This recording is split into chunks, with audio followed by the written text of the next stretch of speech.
Or like lucky. that creates a sense of urgency, doesn't it? It used to be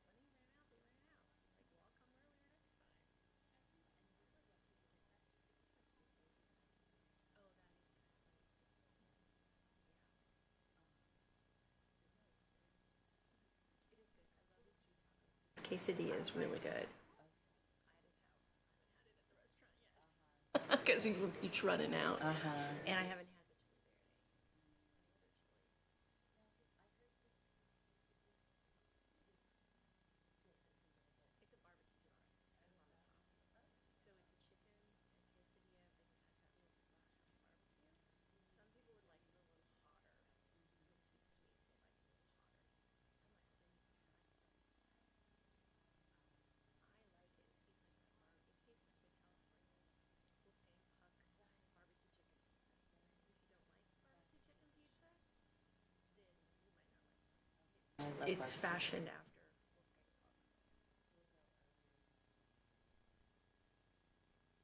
tastes like the California Wolfgang Puck barbecue chicken pizza. If you don't like barbecue chicken pizzas, then you might not like it. It's fashioned after Wolfgang Puck's. It's truly.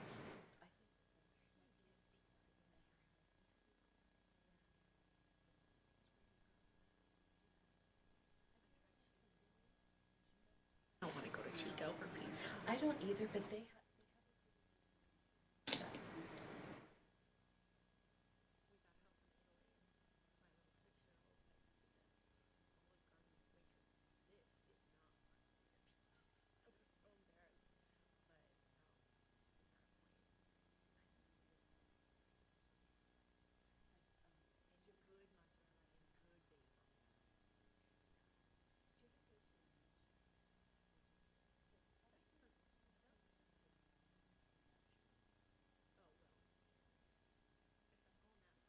To my heart in Santa Cruz.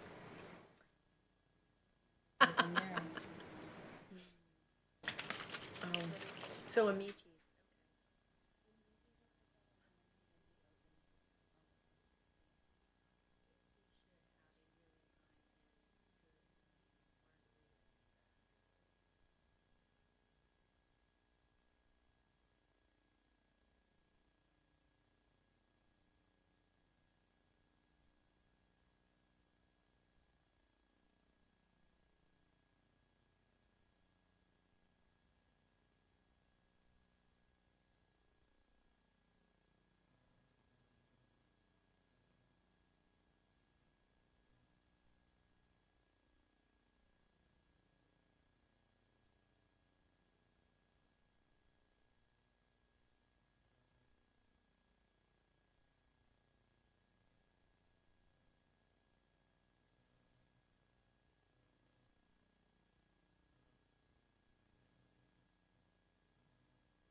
Bobby, if you are under attendees right now, can you raise your hand so I can promote you to panelist?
Those of you on Zoom, we are just waiting for the chairperson to arrive to meet a quorum to start the meeting.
Fun. And so that sort of sums up the authority of the Park Commission. Any questions?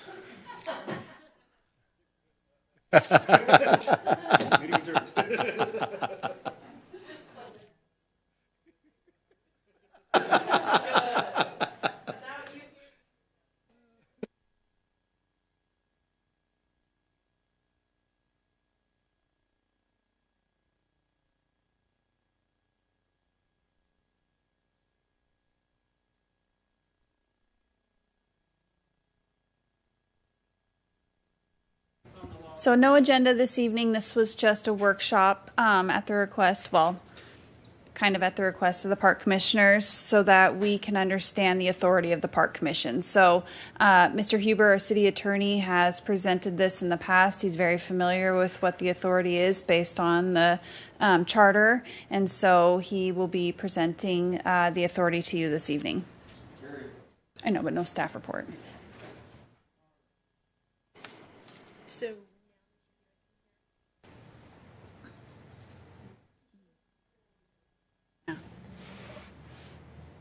unless your mics were off. All right, we'll call this Parks Commission meeting to order August 31st, 4:12 p.m. The item on the agenda today, presentation by City Attorney Scott Huber. Oh, sorry. I don't see it on here, but can we get a roll call, please? Oh, there it is. Commissioner Castro, Here. Commissioner Krantz, Here. Commissioner Whitley, Commissioner Khan, Chairperson O'Reilly. Here. Let's do the Pledge of Allegiance, please. Commissioner Castro, can you lead? Stand, salute, pledge. I Pledge allegiance to the flag of the United States of America and to the republic for which it stands, one nation, under God, indivisible, with liberty and justice for all. All right, now we have a presentation. Perfect. Can you put the slideshow up for me, if you've got it? Commissioners, I'm grateful to be here today and to have a conversation with you. At any point in time, if you've got a question, just stop me. We can feel free to interrupt. You do not need to hold questions till the end. This is a discussion at your request about the authority and essentially the authority and the jurisdiction of the Park Commission as outlined both in the city charter and in the Oroville municipal codes. So a couple of things. Let me get to the second slide here. If that's okay, Jackie, I'll have you just move it forward unless you've got a clicker for me.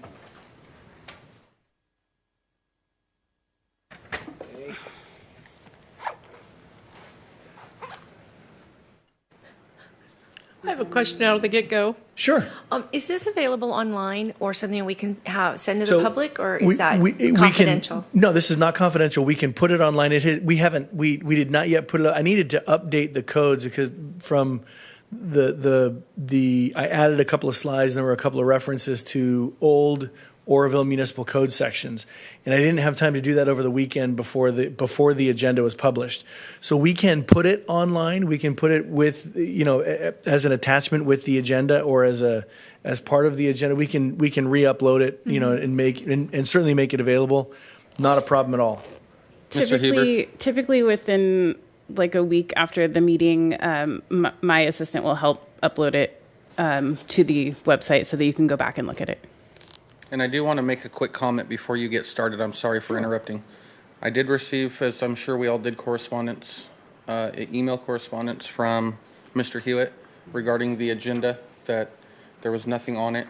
The agenda that I got, as well as the agenda that was accessible to the public online, did show the one item under presentations of Park Commission Authority presentation. So I just wanted to cover that with on the record. And then Chairperson O'Reilly, just for whenever you would like to, Bob has raised his hand on Zoom and would like to speak at some point. So just so that you have that in the back of your head. Thank you. It is not moving. Yeah, it's not. We off and on one more time, and if it doesn't work, I'll do it for you. Sorry. I wonder if is it The battery because might be dead. well is it connected to the computer that's also doing the Zoom? Yeah. Okay. If it's not working, I'm wondering if it's because it is. No, because we do it like this all the time. It might just be the battery's dead. Yeah. Oh wait, Yeah. actually, try it now. Oops. There it goes. There we go. Okay, perfect. That's it. Okay, so let's. This is and again we'll put this online and Chair O'Reilly, I appreciate you mentioning that the agenda was posted. It is our custom and practice at the city to include all of the backup information with an agenda, and that's probably what the individual was talking about, is there was no backup information. Ironically enough, backup information is not required on an agenda.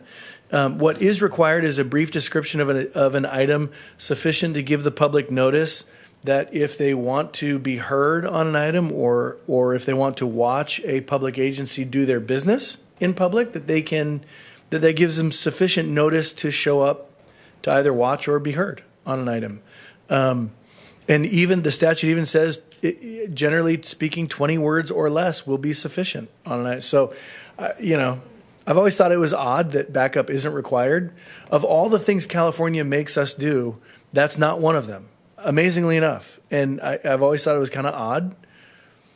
Anyway, if they're looking for things to trade, that I could offer some things that we have to do that I'd be willing to not do in exchange for that. But anyway, so let me start at the beginning.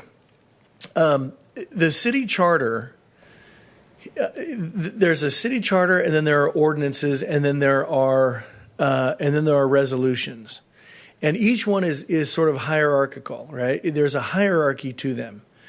A city charter, you can view it as sort of like a mini constitution. It's a constitution of sorts for the city. It is a charter. So there's general law cities and charter cities. General law cities are cities that are organized under the general laws of the government code, the general laws of the state. A city charter will allow the voters to adopt measures that are different than those outlined in the government code.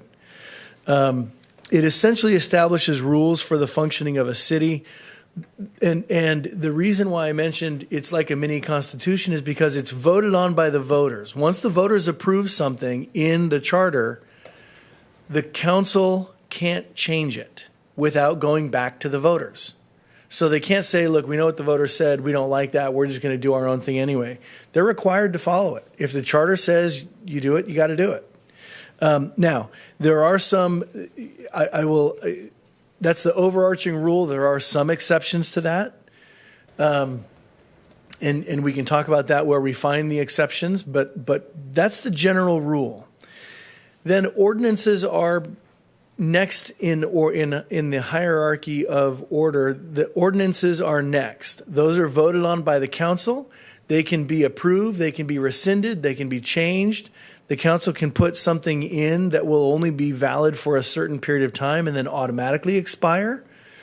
They do have the effect of the rule of law, but they cannot conflict or contradict what is in the government code or in state statute, unless the state statute authorizes something to the contrary. They can be more restrictive, but not less restrictive. And then resolutions are simply they're typically written documents that contains text that is a written embodiment of the desire of the council, but it doesn't have the force of law to go with it. For example, when you see a resolution that goes along with a contract, the resolution will say something like the city council approves of the contract and authorizes the mayor to sign it, or authorizes the city administrator to sign it. So in a legal sense, if you're looking for some proof that the contract is valid, you go to the resolution, because that will have exactly what was approved, what was authorized, and it'll have the authority of the council, who voted yes, who voted no, all of that. Now, as I mentioned to you, a city charter will give voters the ability to establish how they want their city to be operated, and it'll establish, certain criteria. The council may add things to the authority that the city has given. They can add responsibilities to a commission or a committee, or to a body that exists like the Planning Commission or like the Parks Commission, but they can't remove anything that the charter gives. Okay? A couple of ordinances to talk about here. There are, and by the way, these are, well, I'll get to that in just a second. There are two things I want to mention to you. Oroville City Code, or it's Oroville Municipal Code, actually, OMC instead of OCC. OMC section 2.08.010. No council member or committee shall issue any order or direction to any officer or subordinate. This is actually an embodiment of a provision that's in the government code as well. The only thing that an elected official or an appointed official can do is give direction to the individuals from the city who report to that commission or to that council. And I'll use the council as an example. The city council has several employees that directly report to the council. City attorney is one, city administrator is another. The city council can give direct orders to me. I am one of their direct, appointees. I report to them. They could not give direct direction or orders to Mr. Atterbury. Now, they may look at me or at Mr. Legrone and say, hey, we would like Mr. Atterbury to do X. But that's the job of the city administrator, right? So council members and committees shall only issue orders to someone that reports directly to them. The next component is the definition of officers and departments, and it's in Oroville Municipal Code Section 1.04.020. Officers, departments, board, commissions, and employees referred to in this code shall mean officers, departments, board, commissions, and employees of the city of Oroville unless the context clearly indicates otherwise. I appreciate the definition. I have not found any place where a context clearly indicates otherwise. I mean, I appreciate that it's in there, but when they talk about officers, they mean officers. When they talk about departments, they mean departments. I mean, that's just how it is. Now, what we're about to talk about really applies overarching to every commission, every committee, everything that is established, everything that is appointed by the council. All of these things really apply to the things we just talked about, the last couple of pages we talked about. That applies to all of them, right? Yeah. Are you going to get to the part in the city charter that says the Department of Parks shall have the power and duty to manage and control? Of course we are. Okay. Yeah, no, we're getting there. Oh, sorry. We're getting Okay. there. All right. Oh, yeah. No, I'm starting at the 30,000 foot aerial view, Okay, and then thank you. we'll get down into the 'Cause I weeds. think that's really where Yeah, we're fighting the minutia here. We'll get is into the weeds. Control, power. Yep. Direction. We will get into the weeds. Thank you. Yep. Yeah, we're starting out sort of the 30,000 foot aerial view.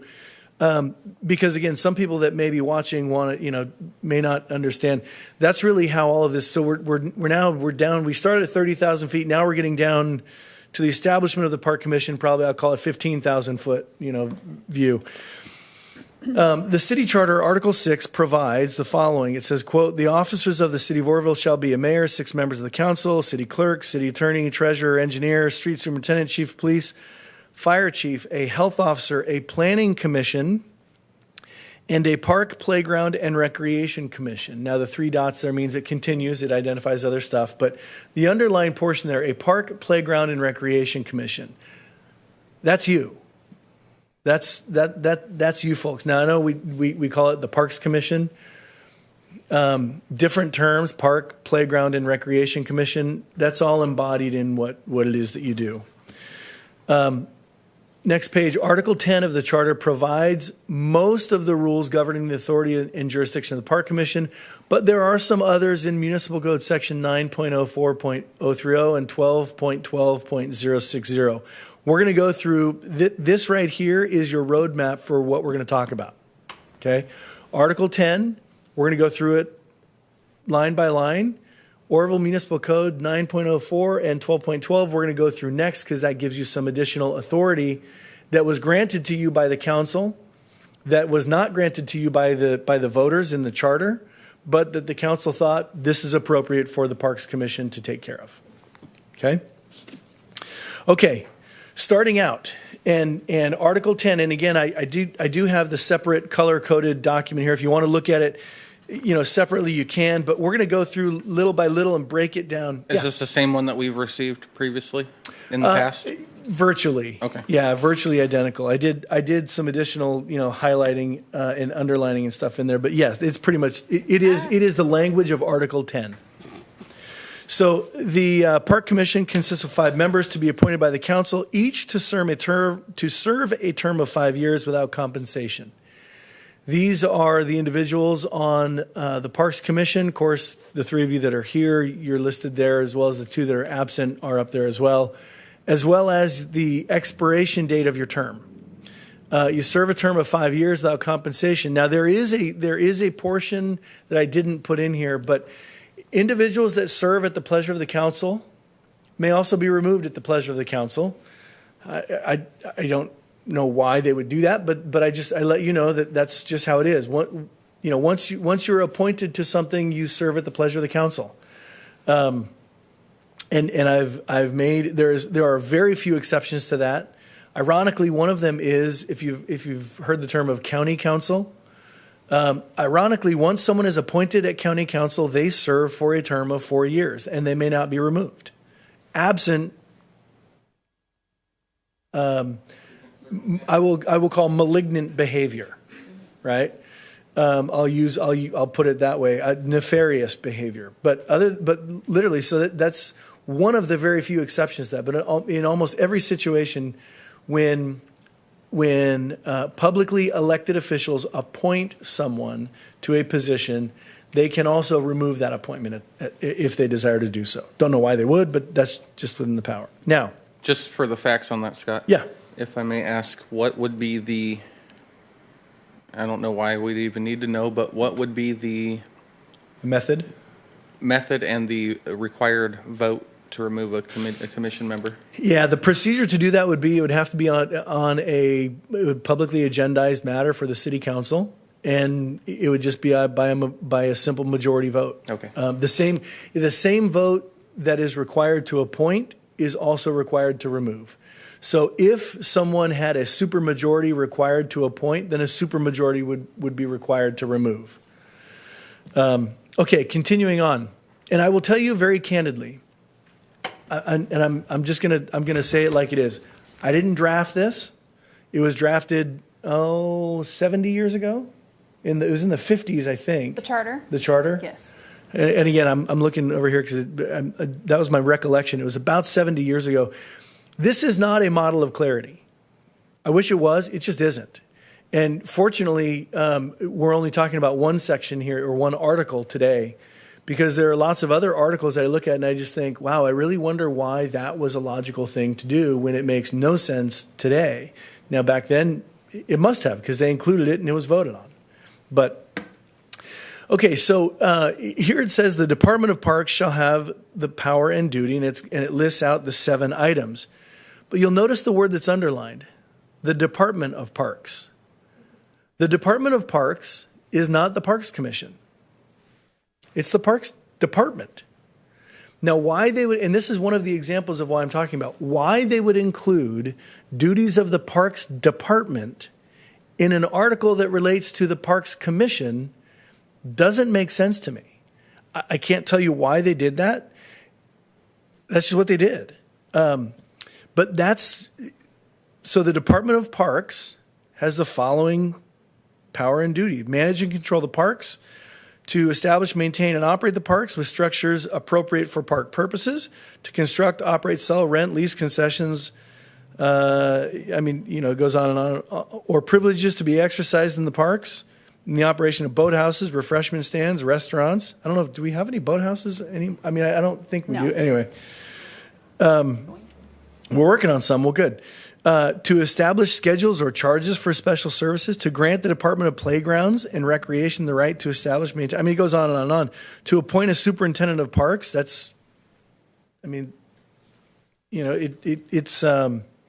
And to have charge over care and trees of plants and lawns. It really is means take care of the parks. So, who is the Department of Parks? The Parks Department. Wade. Yep. Wade does these 7 things. He either does them or he causes them to be done. Number 7, can we get some clarity? Okay. Yeah. So, a superintendent of parks who shall have general supervision of all the parks.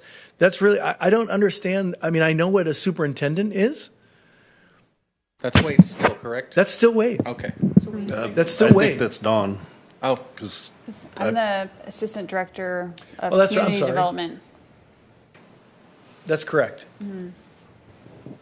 So, but the point of this is, those are city employees that are doing this. Right. That's not a Parks Commission function. It's just those are city employees that are doing these 7 things. Okay. Now, continuing on, appropriation may be made from the general city funds for park purposes. Now, this is where it isn't specifically called out in here, except there's only one body that has the ability to appropriate city funds, and that's the council. Again, here's another pivot. In an article that's talking about the Parks Commission, they include duties of the city council. Now, this one, I can see why they included it. I wish it was a little bit more clear, but I can see why they included it. We'll get to why in just a moment. All money arising from appropriations referred to or received from the Department of Parks, from fees, sales, gifts, and I'm skipping to almost the last line, shall be placed to the credit of the Department of Parks in a fund to be known as the Park Fund. So I went and I asked Ruth, do we have a park fund? And her response was, the council has never allocated any money to the park fund. So the answer is no. There isn't any, there is no park fund because they've never allocated money to that. But I can understand why they did it, and we'll get to it in just a moment. No, this continues on. No money in the park fund shall be used for any purpose other than the financial support of the Department of Parks. Makes sense. If money's been allocated for the park fund, that money ought to go towards parks, right? Interestingly enough, as just a side note, the airport has a similar obligation, although that one is mandated by the FAA. Revenue generated from the airport cannot be diverted from the airport. It must be spent on airport property and to further the purposes of the airport. Next line is the Board of Park Commissioners. Now here again, here's the next pivot. The Board of Park Commissioners, that's you, shall have power to control and order in the manner the charter provided the expenditure of all money coming into the park fund. That's why I think they included the provision about the council allocating money into the park fund, and it can't be taken away from the park fund once it's allocated, because they're giving you the authority to spend that money. Having said that, I'm here to give you the news.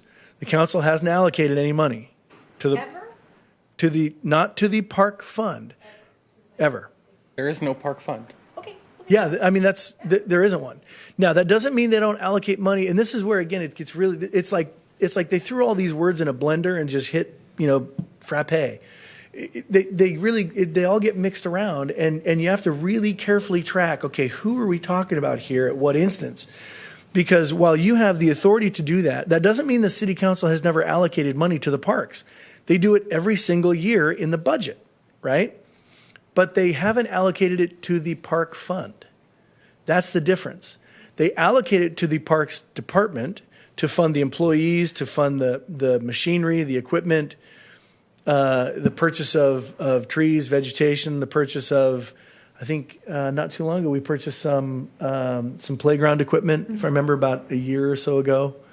But anyway, so that was a separate allocation, separate and apart from the park fund. So money that is allocated specifically for parks is not the park fund? That's correct. Mm-hmm. It's the general fund for the Parks Department. Yeah. So there's a difference between park fund and the account for Parks Department? Yes.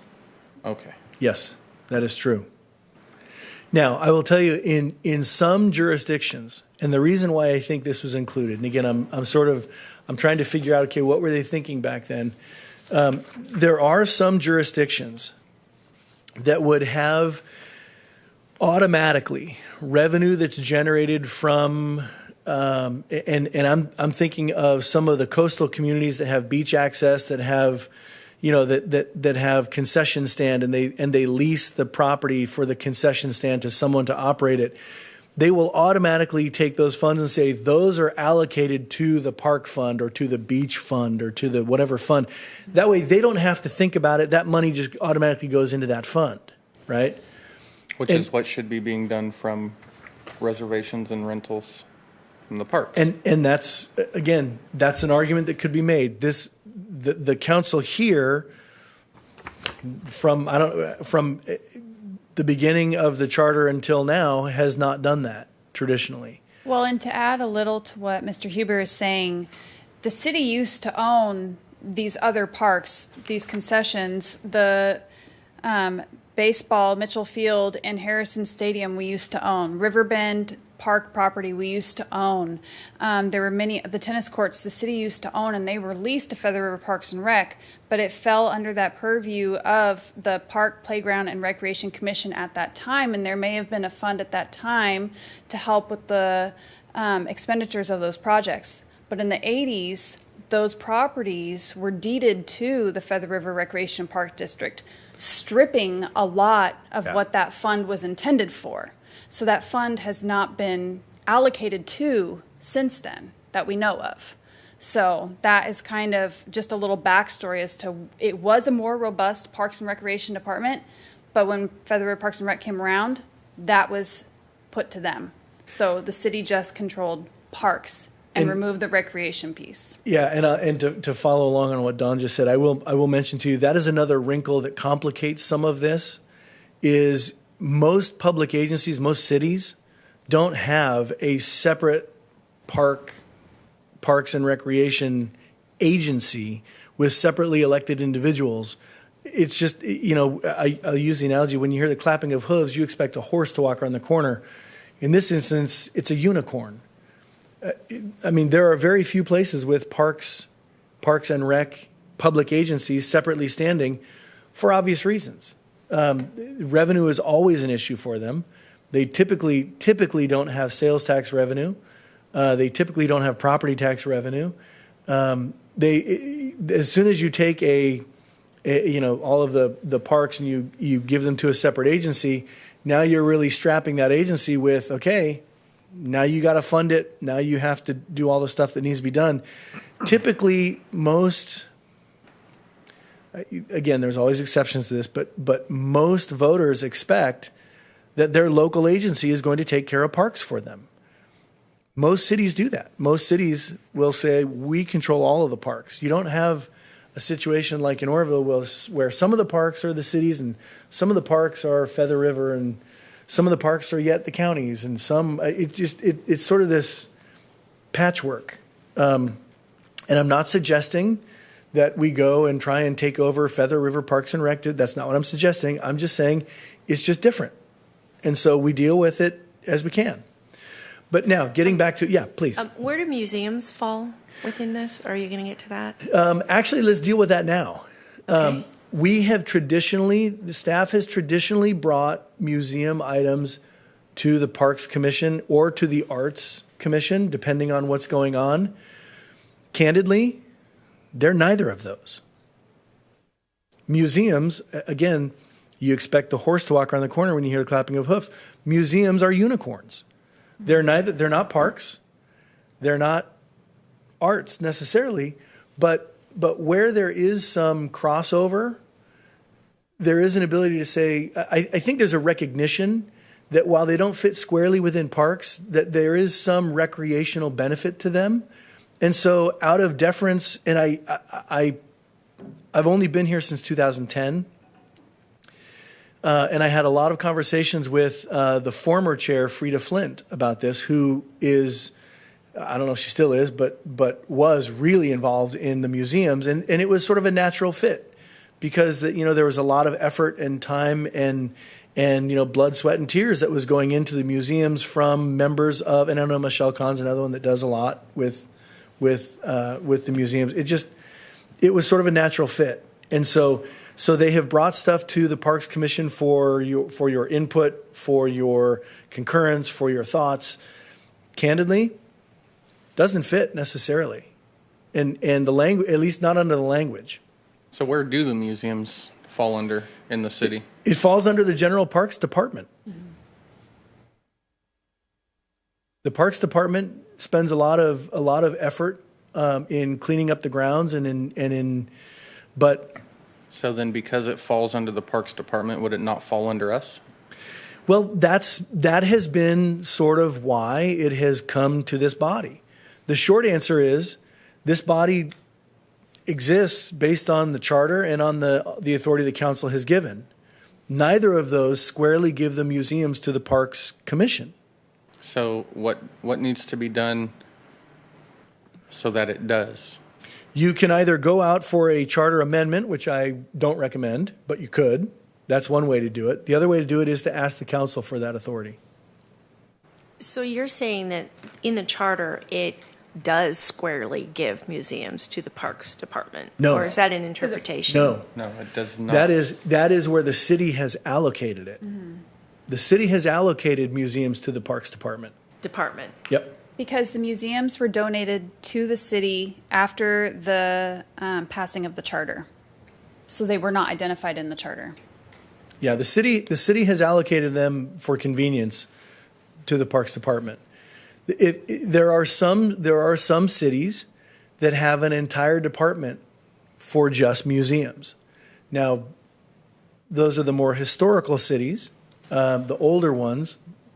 Ones that have very large museums that generate lots of revenue, they'll have a museum department. Very few museum departments around California. In fact, I can only think of a couple. But this city has traditionally said, okay, we're going to allocate those to the Parks Department. Okay. Now, we'll have a conversation about this one a little bit, because here's another odd component. Said board, and I never like the word said board, because then you have to go back and look, wait, said board, which one was said? And it was the most recent one that was said, or was it?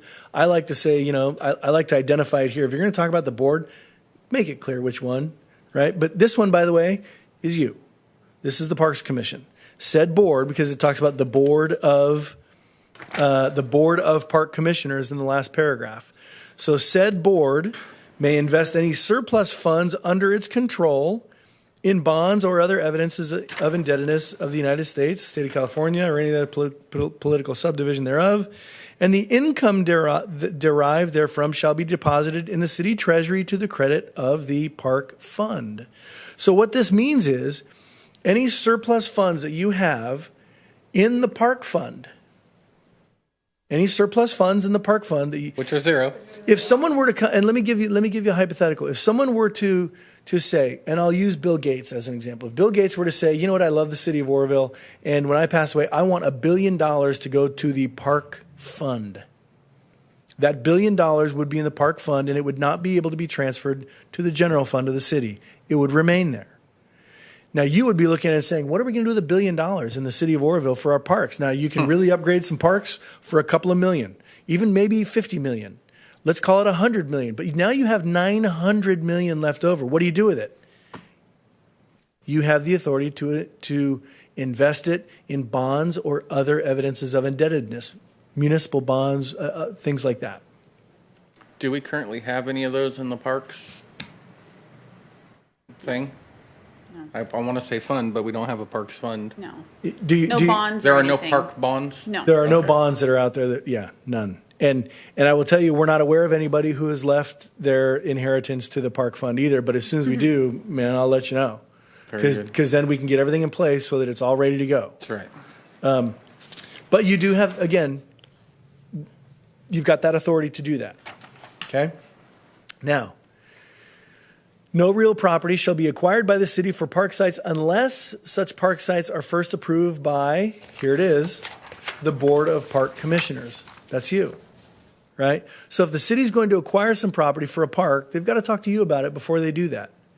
Or if they own the property already and they want to turn it into a park, they've got to talk to you about that, right? Again, said board, that's... Let me ask. Yeah. Do they have to just talk to us for a rubber stamp, or do they have to get our approval as the word approved is there? So it would require your approval. Having said that, if the city wanted to do something, and again, I'm going to go back, I'm a straight shooter. I don't always like the news I give, but you'll always get it straight. If the city really wanted to put a park somewhere and this body said no, the city council would have the authority to say, okay, we're going to clean house, we're going to get all new people in, and then they're going to ask again, and they're going to say, oh, sure, that'd be wonderful. Look, I'm just telling you how it is. I don't always like the news that I give, but you'll always get it straight from me. You'll always get it straight. Okay. So that's the next paragraph. Said board, again, that's you, shall have full control. This is, I think, Vice Chair Castro, this is, I think, what you were talking about. Said board, that's you, shall have full control over all park sites, and no such sites shall be devoted to any other purpose in whole or in part without permission from said board. That's you. Now, the question is, what does full control mean? And we're going to get to that. Because full control means you've got control over what happens there, over the rules and regulations that under which people can rent a park or reserve a park or do. We'll talk about it. Okay, now, next section. Whenever funds are donated by any person or persons for the acquisition or construction of any building, structure, work, or improvement, yada, yada, yada. Let's skip forward about 3 or 4 lines. The council may, in its discretion, if said proposed improvement will increase the value of such park. So this is a council authority. Again, another pivot in the drafters of the section, the portion of the charter that deals with the park commission. They talk about the council's authority here. Why? I think because it has to do with donations.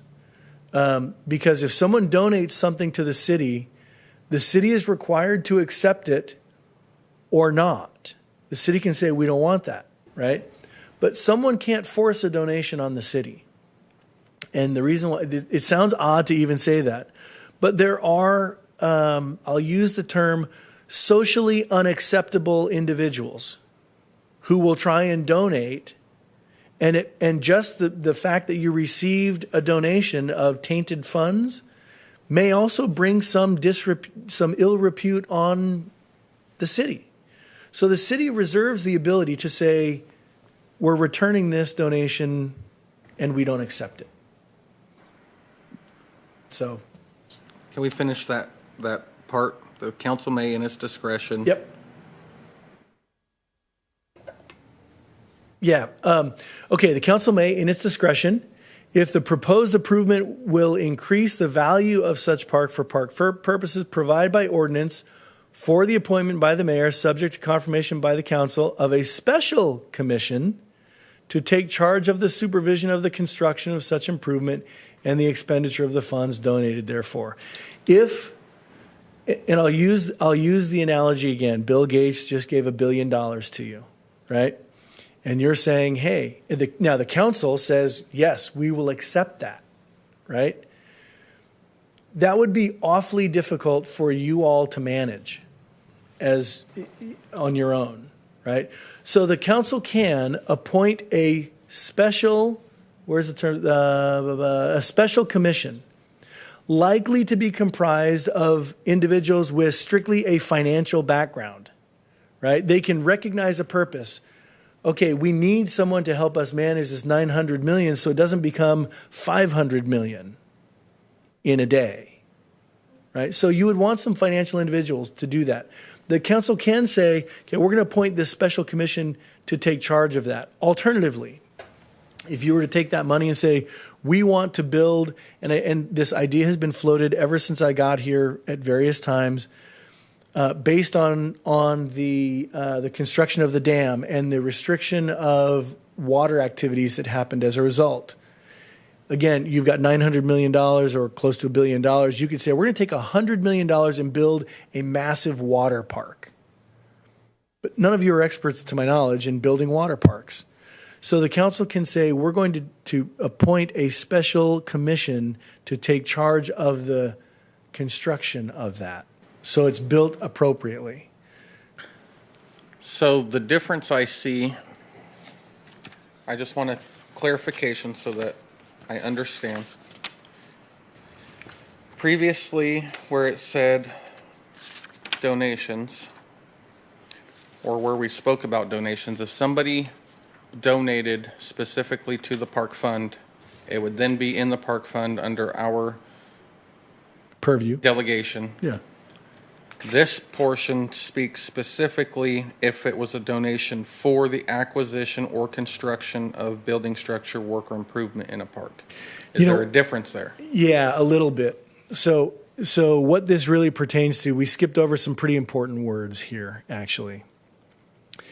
at the beginning, wherever funds are donated by any person or persons, so funds are donated for the acquisition or construction of any building, structure, work, or improvement in a public park, and the donor or donors at the time of the donation request the appointment of a special commission. Oh, if I'm I didn't donating even $1 see billion that. to you, and I say, hey, council, I'm donating $1 billion. I want it in the park fund. But by the way, I know those park fund people, and they're not finance people. I want finance people to control the investment on it.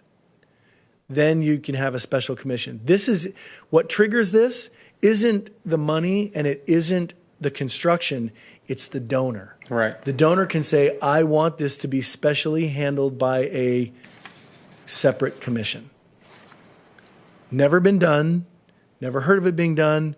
But if anybody has $1 billion they want to donate, I'd be more than happy to volunteer my time to set up this whole thing so it can run very smoothly when the money comes in. Let me say real quick, Commissioner Castro, Mr. Huber cannot see our request screen, so you just raise your. Oh yeah, I can't. So if you I didn't know if if you got you a were question, controlling that No. or not. yeah, I have no idea. So Jump if we in. bring our $1 billion from Bill Gates back to Oroville, a couple of meetings now, the Native Sons has come and said specifically this: we would like to donate the funds to maintain the Pioneer Museum.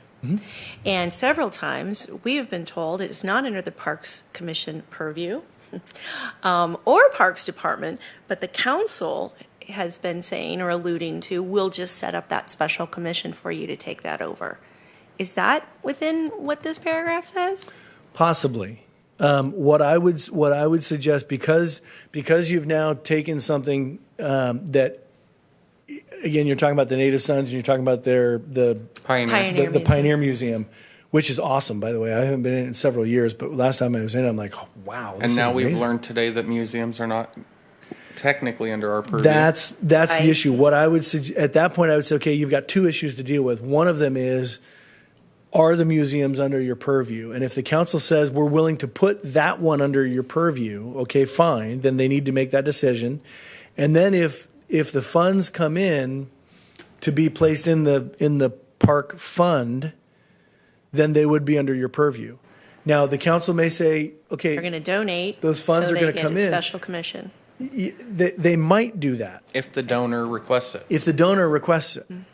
Now, I mean, there's a lot of variables there, but what I would suggest is that on something specific like that the details get all worked out beforehand, and then we can draft the documents and have the approvals done and all that beforehand. That's not to say that the council will, again, the Brown Act requires us from getting concurrence from the council before it's actually published on an agenda and talked about. But that's something that usually we can get a good idea of, will they go for it beforehand or not? I mean, there's a way, they can in an open session give direction and say, yeah, if you bring this back later to us, we'll approve it. Okay. As long as it's properly agendized at the meeting where they say, yeah, if you bring it back later, we'll approve it. Okay, great. Then you pretty much know the direction you've got to go. Sure. So before I forget then, is there a way for this commission to request something to be placed on a council agenda for us to have correspondence with them during a council meeting? Tell me what you mean. So I would like to request at the next council meeting that we have a discussion about museums being placed under the park's purview. Here's what I would suggest. And before you answer that, I don't just mean the specific topic. We've had topics in the past, I think Lot Home and something else, where we've wanted to talk to the council, but we've had to use our own time during the meeting. Yeah. Here's what I would suggest. I would go to and chat with the executive committee. The executive committee is Mr. Reynolds, three members. Mr. Pittman, and Mr. Smith. There you go. I would talk to the executive committee about that. And I would try and gain their concurrence or at least ask, will you recommend that this be on a council meeting? Because you can come up to a council meeting and say, I'd like you to add this to the agenda. And if there's silence, it's not going to be added to the agenda. Someone has to, the way something gets added on the council agenda, and again, I'm going to go over what I think are the 4 ways to do it. it can be the mayor can add something, 2 council members can add something, the city administrator can add something with concurrence of the city administrator can add something, department heads with the concurrence of the city administrator, or the city attorney can add something. Now, the city administrator and I will never add anything unless it is at the request of a council member, or if it's something that we know has. If I know, for example, there's some proposed litigation against the city, I'm gonna put that on there because they've told me we always want to know about that, right? So the way to get an item like this, where you're talking about some policy modification, would be either have a couple of council members ask that it be added on an agenda, it'll be added. And we can talk to how many council members? 3. 3. That's why I suggested you go to the executive committee and ask them, because the mayor's on it, and if they say, yeah, that's a good idea, then it'll be on there. And then you'll know. You also will have more time to speak with them and explain why you want it on the agenda. It gives you a little bit. Now, I would, again, just for Brown Act purposes, I would have 2 of you go or 1 of you go, but not all of you, for obvious reasons, because otherwise then we'd have to agendize that as a Parks Committee meeting. So and then how do you follow the process to get in front of the executive committee? I would bring your request to the city administrator, and he Yeah. would approve it with the executive committee members to be agendized. And so one of the things is too, so for you guys, I would recommend that you have a complete discussion to develop a list of what you would like to have requested to fall under your purview, and then we would take that list. So instead of doing it now when it's Right. not an agendized item, I would say we hold it until the next Park Commission meeting on October something. Right. And then we have a discussion there, and then take that, the outcome of that discussion to the executive committee. Is that correct? yeah, yep, that's the best way to do it. Unless the city administrator says, no, you're not going to the executive committee. You can still go to the executive committee. They have it's I'm not saying it is he's gonna do that. Yeah, no, it's an agenda. It's an open and public meeting. It's an agendized meeting. Okay. You can go there. Okay. Yeah. Any other questions on this before I move ahead? Okay, because there's more. Just like but wait, there's more.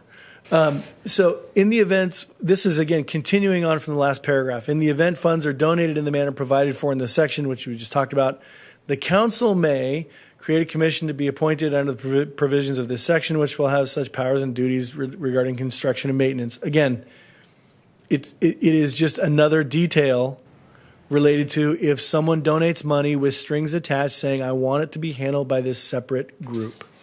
Okay? Now, here's one that I want to talk about very briefly. It's the last sentence. All lands belonging to the city which may hereafter be set apart or dedicated for the use of the public as a public park shall forever remain to the use of the public inviolate. I will tell you very candidly, this is squarely unconstitutional. Can you define inviolate? Without violation. Okay. In other words, without any violation of the previous words of the sentence, has to happen. Right? So here's the issue. Here's the problem with this. One of the in the Bill of Rights, the ownership of property or the sale of property is a constitutional right granted to all individuals. Public agencies have been defined by the Supreme Court as persons, right? Not living persons, but persons. Let me give you a scenario. If some developer were to come along and say, hey, here's this park that's down here. It's 2 acres. It's run down, but it's very developable. I will trade you. I have 50 acres of pristine land that is beautiful and already set up for a park that is right now private because it's only mine and only I enjoy it. But I'm happy to trade you your 2 acres for my 50 acres. And assume that financially those 50 acres are worth way more than the 2 acres over here. This would say you can't do that. But everything else, every other item, finances, public policy, everything else would say that's a good thing for the members of the public, right? Now, I'm not suggesting that's ever going to happen. Right. But what this means is the spirit of it is once you have a park, it should be used as a park. Don't get rid of your parks, right? That doesn't mean that you can't make modifications to a park. So, for example, when I grew up, there was a park that was right next to these orchards, right? And it became quite run down. And the city literally built a park almost just across the street on some vacant land. And because there was a large street, this park was separated from a housing division by a large street. Nobody would say, I mean, I remember my mother growing up, she said, don't you dare cross that street without me being there. But once that new park was built, sure, go ahead. No sweat, right? I can envision a scenario like that happening here at some point in the future. Now, I don't tell me to point to a specific park and say which one. I have no idea. But I could see the reasons for a modification to a park location instead of it being here, being there, right? This wouldn't prevent that. The spirit of this means if you have a park, keep it as a park. Or if you have, a park in a certain neighborhood, you should still have a park in that neighborhood, even if the location isn't as desirable and you want to move it to a better location. Go ahead. But strictly speaking, this squarely violates the Constitution.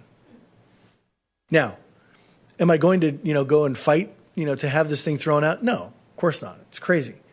What I would tell the council is, if this scenario were to come up, where, hey, we have this park, but we've got this clause, we'd like to move it across the street. Can we do that? I would say, yeah, I think you have the authority to do that. And then, you do that, and then you can bring what's called there's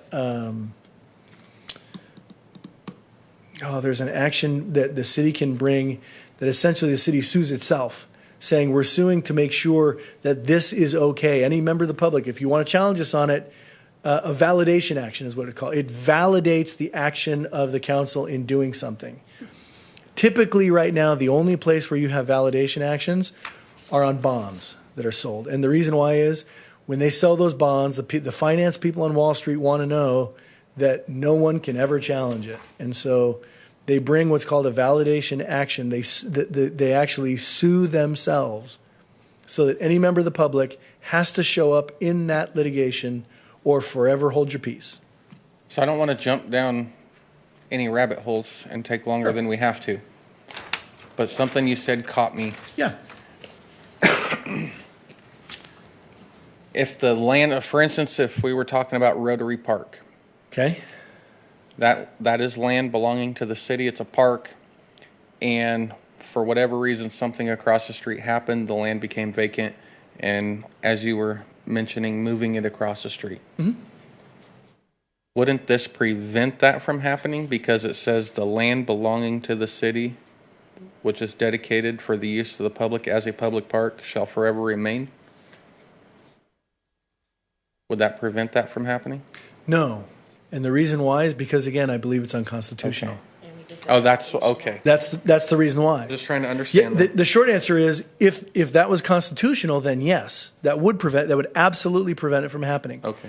But again, in the Bill of Rights, the ability to hold land and the ability to sell land is reserved for individuals. It cannot be prevented. And the city is considered an individual. Yeah. The city is considered a person under Supreme Court precedent. Makes sense. This is where I want you to go to the language we have here with all the highlights on it. I've highlighted for you, and I went through this exercise because I thought, we bounce back and forth, and everything has been blended together so much, right? That I wanted to highlight what is your authority, what's the city council's authority, and what is the Parks Department authority or the Department of Parks, right? So the green language is your authority. The blue language is the city council authority, and the yellow language is the Department of Parks authority. Now, all of the words here, we just went through all of it, right? But this is just sort of a quick outline of color-coded. What's our authority? Go to the green. Sure. So, no money in the park fund, I know there's none, Yep. shall be used for any purpose other than the financial support of the Department of Parks is City Council, but a few slides back, you said if there was money in the park fund, it would be the Park Commission. That's correct. If there were money in the park fund, It would have to be used for the Department of Parks. yep. But that's a council decision, not a No. green No. decision. Not No. if Well, it's in it the says park it's fund. blue. Oh. All right, I guess I'm confused. This is saying So that there's the if there's council money- cannot spend the money that's in a park fund for anything other than Department of Parks. Which language are you The looking very at? last sentence on the first page. No money in the park fund shall be used for any purpose other than the financial support of the Department of Parks. Yeah. So you're assuming that the Park Commission is supporting the Department of Parks. But before it was said that the park fund was controlled by the Park This- Commission. It is. Not- This But we have to use it for the Department of Parks. you have to use it for parks. Got it. Yeah, the reason why got it. the Okay. reason why that's highlighted in blue Yeah. is so it can tell the council these are not your funds. The city council does not get to spend the money in the park fund. Once it's in the park fund, you authorize that. But there's no green there that says we authorize it to go to the Department of Parks. Right.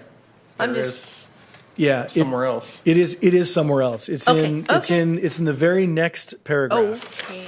Very next paragraph, the Board of Park Commissioners shall have the power to control and order in the manner in this charter, provided the expenditure of all money coming into the park fund. Right? The blue paragraph says, council, keep your hands off. Right. Because the next paragraph says, the planning commission gets to do that. Parks Commission. I'm sorry. Right, that's what I said. Yeah. Parks Commission. I get in trouble for reading ahead, and then I should read ahead, so sorry. So that's really a color-coded summary of the charter. Now, there are other provisions that have been assigned to you, right? Under the charter, there is arguably very limited specific items that you get to decide. However, the council has assigned several to you. These are just some of them. 9.04.030. No person shall ride or drive in a vehicle within any park except in areas designated by the Park Commission. What that means is you get to designate the areas where cars can be driven in a park. You want to say it, or you want me to? I'm not saying anything. I'm going to say something. At our last meeting, we requested that a gate be closed for Hewitt Park, so people could not drive down there, and we were told that that was not something that could be done. Okay. Tell me the terms under which the gate would be closed. So there's the parking lot at Hewitt Park, the driveway parking lot that goes back to the big parking lot.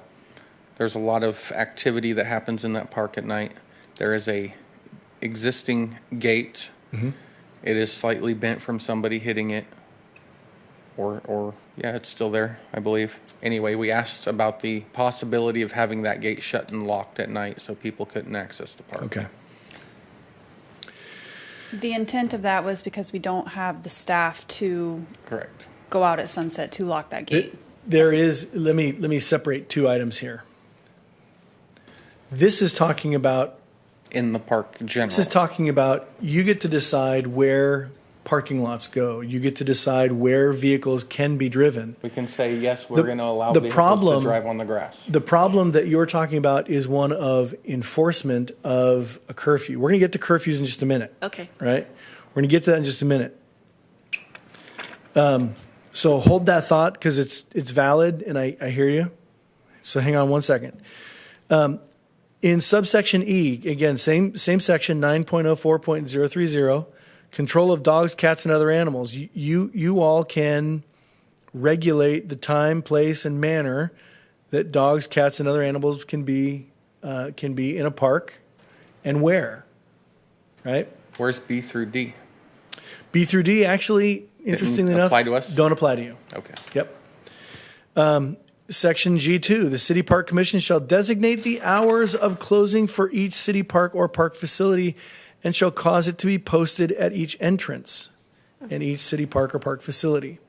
It is fairly common in many jurisdictions, in many cities, for parks to be closed at sundown, right? And there are signs out that say park closes sundown. The enforcement of that is not within the purview of the Parks Commission. I hate to say it. I mean, I told you before, I don't always have good news, but you're going to get it straight. You will. I'm going to tell you exactly how it is. The enforcement of that is a different mechanism. You can request that the police enforce that. You can request that they issue citations for that. And to the extent that they've got the ability to do that, they will. I can tell you, I'm not trying to, let's see, I think the statute of limitations is gone now. When my kids were younger, we would go to the park all the time. And I can tell you lots of times we would be there until we couldn't see anymore. We would, throw a ball back and forth until it almost beamed each other in the face because you couldn't see it coming at you. We were there well after sundown. The only time anyone ever said anything to me was a police officer driving by said, "Hey, you guys aren't supposed to be here after dark." And I said, "Okay." And to show my kids, "Hey, look, you respect law enforcement," we said, "Thanks, officer, we appreciate it," and we left. So, do very many people get, cited for that? No. Sometimes they do. Some obstinate ones say, "You can't tell me to leave." Well, actually, a police officer can tell you to leave, and they can give you a citation for it. And if you still continue, then they can arrest you. Is that common? No. Highly uncommon. Can it happen? Sure. So one of the reasons that the gating and the fencing that's been proposed around Sang Park is that it is not enforceable right now that these hours are posted, and that we have to have a physical barrier to enforce the hours, and therefore the police can go in. I want to answer that for you Okay. with the answer that I was given today. Or no, excuse me, last night. So I asked a specific question last night of a law enforcement official, and that question was, because there's an existing fence, and this is getting off topic, but because there's an existing fence around the lot home Sink Park that used to have gates that don't now, if we put gates up, would that legally suffice for the rules due to the Supreme Court rulings and the case law and the City of stuff Boise. out of Boise? Would that suffice? And the answer is no, because the fence around lot home and Sink Park would not be sufficient to say somebody could not. It's not secure enough. It's not. You're So talking about the there's sit-lie no- ordinances. Yes. So there's Yeah. no code enforcement for the parks right now for sleeping overnight or anything then? Most of that has been put on hold out of fear of prosecution. Okay. Yeah. Okay. All right. Thank you. Again, And the I problem I don't with like us, it, but I'm telling you Well, it's just straight. we're being pretty candid. yeah, the problem with us is we're just having a hard time swallowing a lot of things happening, and we're trying to figure out ways to fix them. I applaud that. It is getting more and more difficult in some instances to do that. So for that fence around Sank Park, if it were 6 foot, it'd be reasonable to say somebody couldn't just walk over it. Yeah. Yep. Okay. Thank you. Okay, next is alcoholic beverages. No person shall have in his possession within any city park or facility any alcoholic beverages, except you do get to establish the procedures whereby written permission to have alcoholic beverages in a city park can be okay. For example, if someone came and said, "I'd like a permit to do a concert in the park and we're going to sell booze," you could say, "Okay, well, here's the authority to do that, and you have to pay the fees, and you've got to get a license, and you get." We outline the process for Wade the ability, or Yep. for Don the ability to do that. That's it. But the same purview, you can't enforce it if there's somebody up there drinking it. Actually, with alcoholic beverages, there's a little bit more ability more. to do Okay. that. Okay, Not, thank you. not a ton, but there is a little bit more ability to do that. Consuming alcohol in public, Yeah. public intoxication. Next is horseback riding. No person other than someone acting under authorization from the Park Commission can ride a horse, pony, mule, or animal of any description onto any city park. So don't hop on your dog, saddle up your dog and ride onto city park, except for roads or trails that are designated for that purpose. Next section, playing or practicing golf is restricted except in areas designated by the Park Commission. So, and this one, hurts because, again, I am a golf fanatic, but I will abide by that. And that's, look, for obvious reasons. You don't want someone swinging a ball, swinging a club ultimately the club head swings at about 100 miles an hour and hitting a ball that is going to, crack someone in the head. I mean, that's an obvious one. I didn't even know this one existed. I've broken this one, actually. Yeah, it's funny. So I'm going to divert here for just a moment, but with your permission, Mr. Chair, my son and I used to we would play golf around. We would take little wiffle balls. They're golf ball size, but it's got all the holes in them, and we would actually play around the block. And we had, it was like whoever makes it, and so we would play from lawn to lawn. And then I realized once when I can't remember, one of us took a massive divot. I'm like, I'll bet our neighbors probably wouldn't like this very much. So we stopped. But I could see some regulations saying, hey, this is okay in certain places as long as it's, set up for it.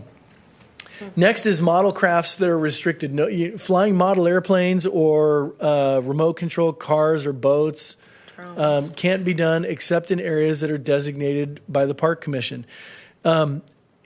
Interestingly enough, in Morgan Hill, there is a park that is designated for RC airplanes, remote-controlled airplanes. Pretty cool. We have one here. Do we really? Yep. I had no idea. Out by the Afterbay. Had no idea. So in locations that are set up for it, that's where it's allowed. But again, you have authority over that. Overnight camping is prohibited. Now, this one, again, gets back to a little bit the City of Boise case and what is camping and what I colloquially we refer to as the sit-lie ordinance. An individual has a right to sleep, the Supreme Court has ruled. And to greatly summarize the case, if I can do the Supreme Court justices, honor here in the next 5 or 10 words, an individual has a right to sleep on public property, but they can be removed if there is ample space in a shelter, a local shelter. They are taken to the place of a shelter, and they're willing to go in. And I say willing to go in. You can. Those your words or Supreme Court's Those words? are mine. Okay. It's a little bit more nuanced than that. Right. But you can say to someone, hey, I have a shelter that's willing to accept you. You can force that person to go, or you can arrest them if they don't leave. Now, does anybody do that? No. And the reason why is it is fraught with peril. I mean, it is that, if something is done wrong, and it's very easy based on the Supreme Court language to unintentionally trip up and do something procedurally not necessarily how they outlined it. There are all kinds of groups who will bring a lawsuit about that because, and you may see my jaded nature here about some of these individuals, not because they genuinely care, but because they know they can get attorney's fees and costs on the back end of that. And hey, I get a little something for the homeless person or the unhoused individual who was forced to be removed. But man, I can get like $1 million+ for my attorney's fees, and I'm not exaggerating that number. As it relates to environmental litigation, one of my law partners and I, we joke that we went into the wrong side of the business because I see some of these attorney's fees for a couple of years of litigation, and it's like, this could not have been all you did for the last 3 years, but your billing seems to show that it is. And I know that you were doing other stuff. So anyway, we joke about that. But anyway, camping is one of those things, again, it's prohibited except in authorized areas. Having said that, enforcement is not really available to us very much. Unreasonable noises. You get to you get to essentially outlaw loudspeakers if you want. Noises have to be with your permission. This is another area fraught with peril because Concerts in the park. Concerts in the park, you can certainly authorize, but what if you have a protest and people are shouting? You say, but you're disturbing the neighbors, so we're going to have you all arrested because, well, it doesn't comply with our policy. That's problematic. But generally speaking, you can outlaw unreasonable noises. Fireworks. This is an easy one. You get to determine whether or not fireworks can be lit off in the city parks, and if so, under what circumstances. Typically, the city of Oroville only authorizes, I think, fireworks on the annual firework exhibition at the airport. No. No. Safe and sane fireworks are legal year-round in designated areas within the city. Yeah, but not in the parks. There are some parks that they are allowed. There's only very few spots in the city that fireworks are not allowed. Oh, I was not aware of that. You learn something new every day. Okay, so there you go. But that's your authority. Next one is construction of platforms, booths, etc. That's our, let me make sure I understand that correctly so it's very clear. That's our authority to allow or not allow, or how to allow within a park in the city. Yes. Thank you. Yeah. You can say, okay, look, certain parks, we're going to not allow it because there are a lot of little kids that go there and they get scared. You can do that. Very good. Construction of platforms and booths, et cetera, are prohibited. Display booths or any edifice being built. This, again, typically would come along with some sort of performance, some sort of concert, some sort of, I could maybe envision a political drive-by with, like the train with the whistle stop where they stand in the back of the train.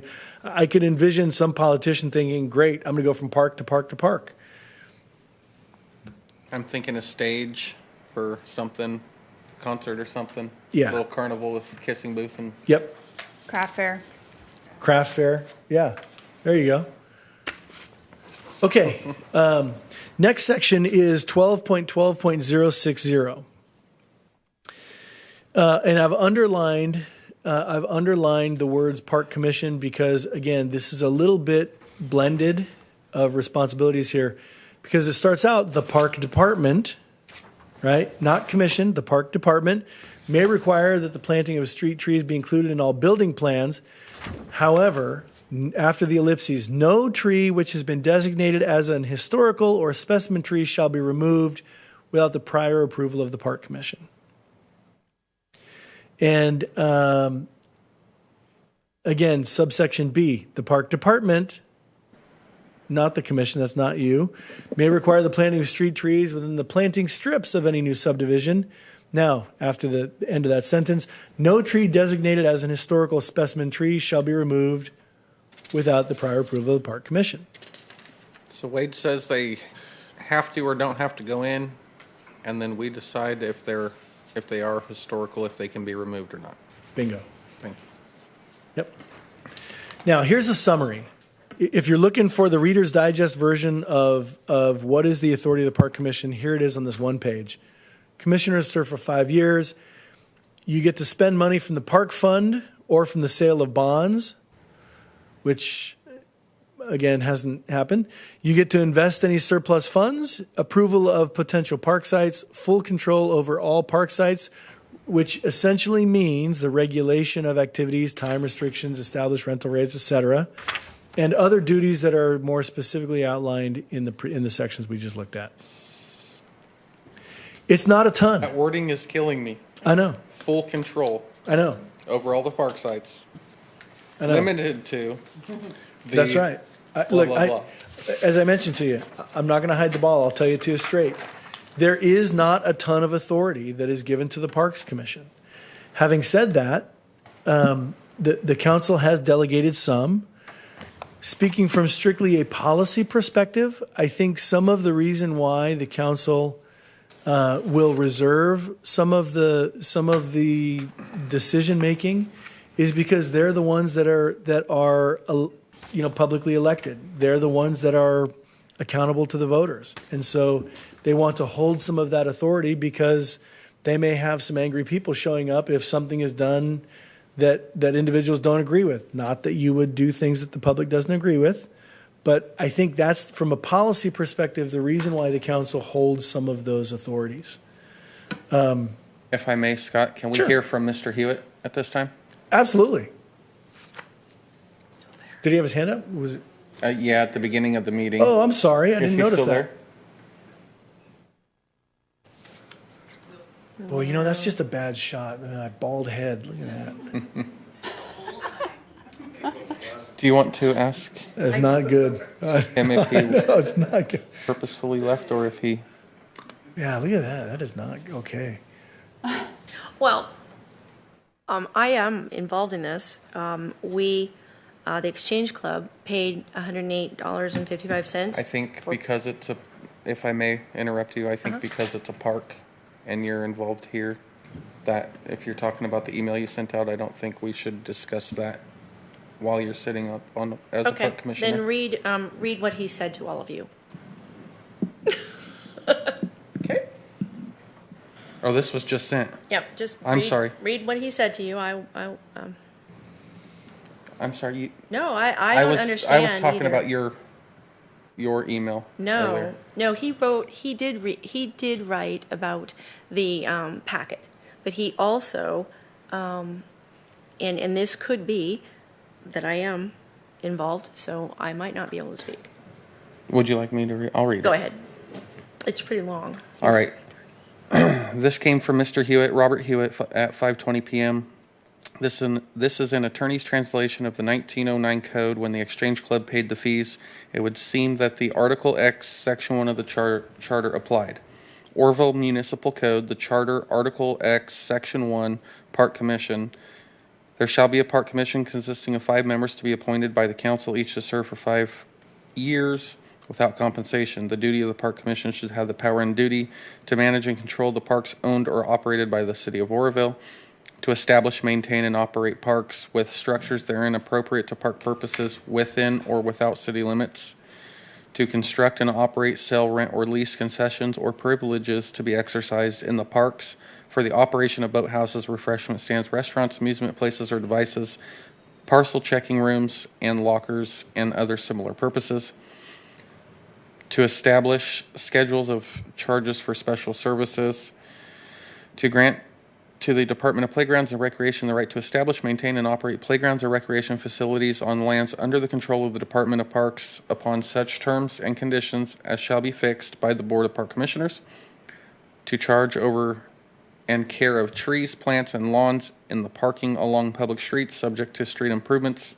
authorized by the city, to appoint a superintendent of parks who shall have general supervision of all parks and under the direction of the Park Commission. Appropriation may be made from the general city funds for park purposes, and this part's in red.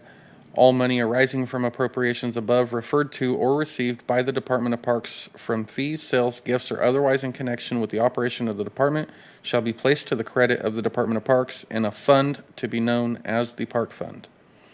No money in the Park Fund shall be used for any purpose other than the financial support of the Department of Parks. The Board of Park Commissioners shall have power to control and order in the manner of this charter provided.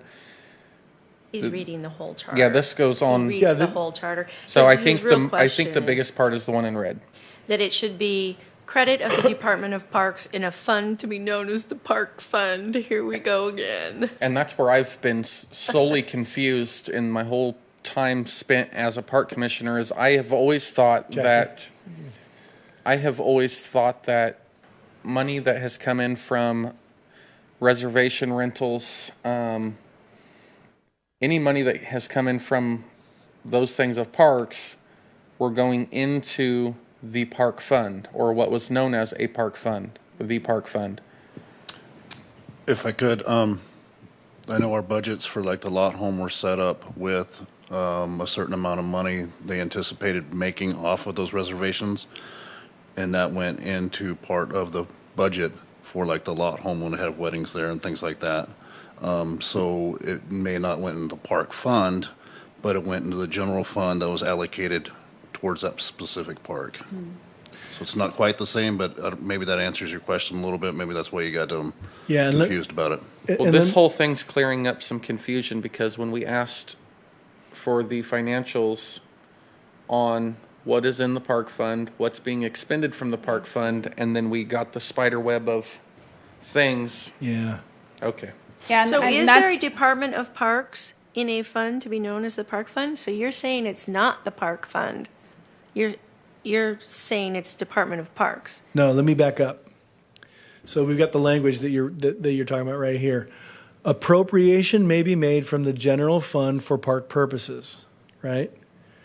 Appropriation may be made from the general city funds for park purposes. That's the council that does that. Now, here's the key. All money arising from appropriations above referred, meaning all of that money that the council appropriates for park purposes goes into the park fund. That's what they're talking about. Those three words are really But that's really never That's happened. not what its That's right. intent is. Look, that may not be what the intent is. Yeah, I But get the it. plain language of it, that's the plain language of it. And unfortunately, until the voters have an opportunity to revise this, we're stuck with the plain language. Now, if this didn't make any sense, like if it said, all money arising from appropriations above referred to or handed out by the Department of Parks trees. Well, the word handed out would be that, okay, that doesn't make sense because they don't hand out money, right? It's talking about money coming in, not going out. So there you could say, okay, that doesn't really mean what it says, right? But this actually does mean what it says, and it is logical. It says appropriation made from the general city funds for park purposes, all money arising from the appropriations above referred to or received. That's the money that they're talking about, received by the Department of Parks, shall be placed to the credit of the Department of Parks in a fund to be known as the park fund. It's literally talking about money that is allocated by the city for a particular purpose to go to just the park fund. So then, the way I'm understanding this, anything that has been specified in the general fund by the council or budgeted for parks has been done so out of the general fund and put in some other fund other than the park fund. Correct. As the charter states it should be. Correct. So that's going to be fixed and changed because it's in the charter and needs to be done the way the charter's stating? Wait a minute. What do you mean it's going to be fixed and changed? When they allocate money to go to the parks, they're allocating it to the general park department. Correct. But this is saying what you got, what you received when you said, "Hey, we want to know what the park fund is," and what you got was not the park fund. What you got was the general budget for the parks department. right, I and suspect. that's because everyone's confusion. What I'm saying is, specifically, this portion of the city charter specifically states that if the council appropriates money from the general fund for park purposes, that money needs to be placed into the park fund for those purposes. Right now, what's happening is the council makes an appropriation for a park issue, whatever it may be, park purposes. That money is then placed elsewhere, Department of Parks or wherever it's going, rather than following the wording and verbiage of the charter. That's not what this says. That's not what this says at all. What's not what? What it says, appropriation may be made from the general city fund for park purposes. May. The council has never done that. They've never appropriated money from the general fund for appropriations for park purposes. That's correct. What they have done is they have funded the parks department in their budget, in their annual budget. Sorry, Andy, go ahead. No, you touched on what I was going to say, but I think our conflict is then that ultimately gives them control over where money can be spent. For example, you probably aware that recently, we were very interested and are very happy with the decision about the curator. But I think we were getting confused. Like, well, we see this pie chart of money here, and it was met with resistance. And so I think now we're understanding that we don't really have any control over a fund. Correct. We do. There's just no money park fund. in the fund. Mm-hmm. Right. That's correct. So if there were money in that fund, we would Different have story. control over it. So, but my biggest question that I'm trying to comprehend and understand is why the city charter says appropriations may be made from the general city fund for park purposes. Any money, it says all money, arising from those appropriation for park purposes or received by the Department of Parks from fees, sales, gifts, or otherwise in connection with the operation of the department, meaning rentals, reservations, etc., shall be placed to the credit of the Department of Parks in a fund to be known as the Park Fund. It specifically states in the charter right there that has to happen. It actually doesn't say that it has to happen. What it says is, again, the second sentence is contingent upon the first. The first one says appropriation may be made from the general city fund for park purposes. To date, that hasn't happened. So, okay, no, wait. I'm sorry. To date, what hasn't happened is the council hasn't specifically said, let's move X amount of money from the general fund to the park fund. However, that's not what this says. This says appropriations may be made from the general city funds for park purposes. Any money arising from those appropriations referred to or received by the Department of Parks from fees, blah, blah, blah. The way I'm understanding this, because of the verbiage, the way it's written, to the general person, is that if the council devotes money to park purposes from the general fund, renovation of parks, upgrade of parks, whatever, anything that falls under park purposes, the money arising from those appropriations or received by the Department of Parks from fees, sales, gifts, or otherwise in connection shall be placed in a park fund. Mm-hmm. Where am I going wrong? You're thinking that here's where you're going wrong. You're thinking that when the council allocates money to the Parks Department, that's an allocation for park purposes. It's not. It's not. Then it is to fund employees. It is to fund improvements to the parks. But where it says appropriation may be made from the general city fund for park purposes, they have to specifically allocate it for that. What would be a specific allocation for a park purpose if it's not for the staffing of the park, the upgrading of the park, improvements of the parks? If I make a donation to the city and I say, I want this to go to the parks, and they say, great, we'll be happy to do that.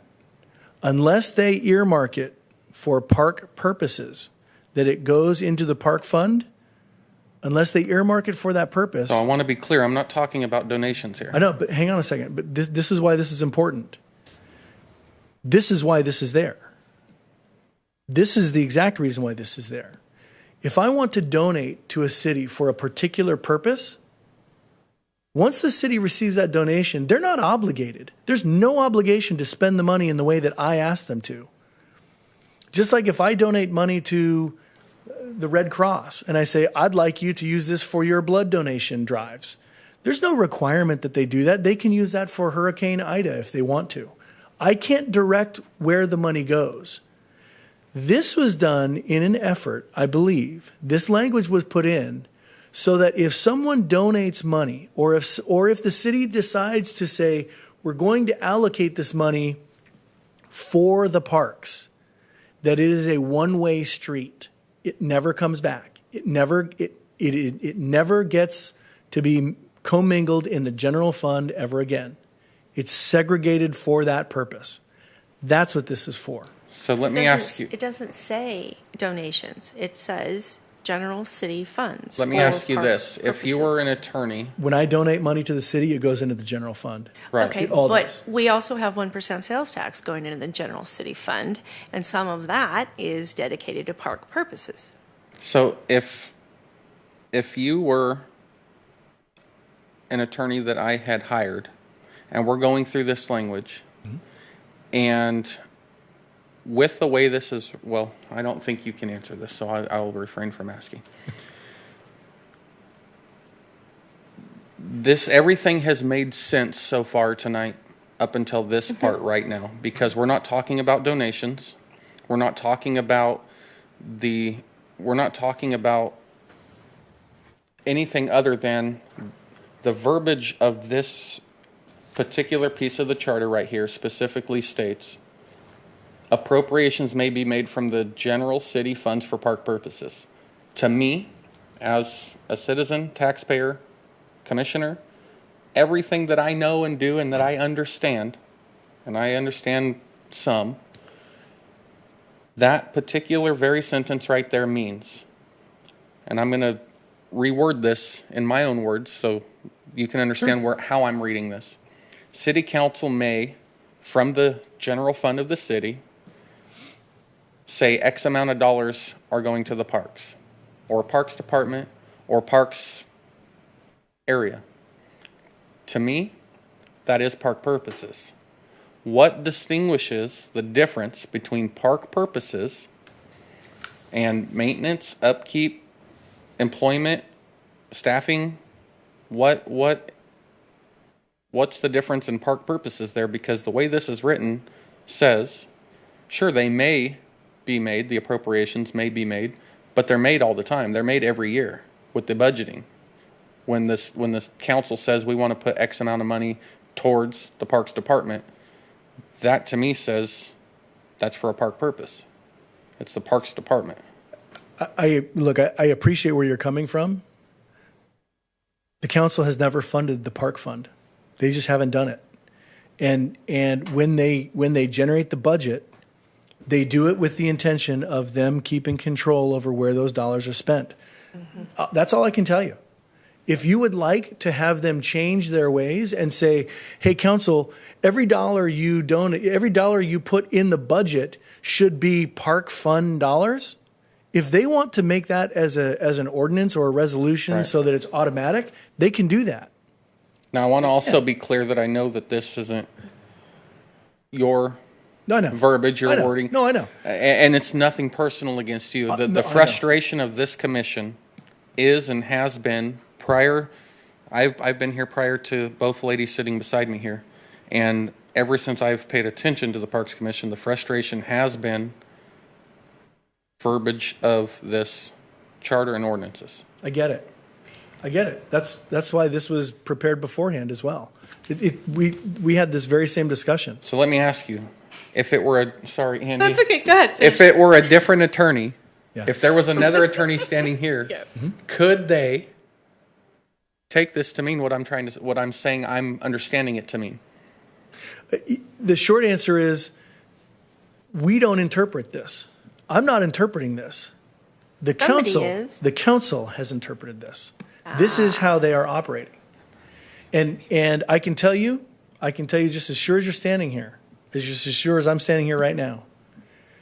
If the council wanted to fund the park fund, they would do it. Right. But the council wants to keep control over that. Right, and so what I will tell you is, let's say, and again, forgive me because this is the lawyer in me and this is what I do for a living. If you wanted to go to court and challenge the city and say every dollar you're spending in the parks department is for park purposes, I can tell you exactly what's going to happen. You're going to get a budget with $0 in the parks, guaranteed. I guarantee it. You'll get zero. The Parks Department will get zero. What they will now do is they will now say, okay, now we're going to donate that money to Feather River, or because they still want control over it. The issue boils down to control. It boils down to one of authority. And with that said, sorry to interrupt you, but I want to be particularly clear for the record and anyone watching now or later, is that after discussions, our issue isn't particularly control over the money. We don't need full control over the funding of the parks. Our issues are, as far as I understand and know, the verbiage of the charter, what we have the authority to do as the park commission, and what we're responsible for. So we're not I particularly am not asking these questions because I want control over the park funding money. Obviously, things are getting funded as needed when they can be. I understand and respect that and appreciate it. I know that when money gets put into the park department, Mr. Atterbury is spending it as it needs to be spent. We're very confident in that. My problem is the verbiage, because it says X and we're doing Y.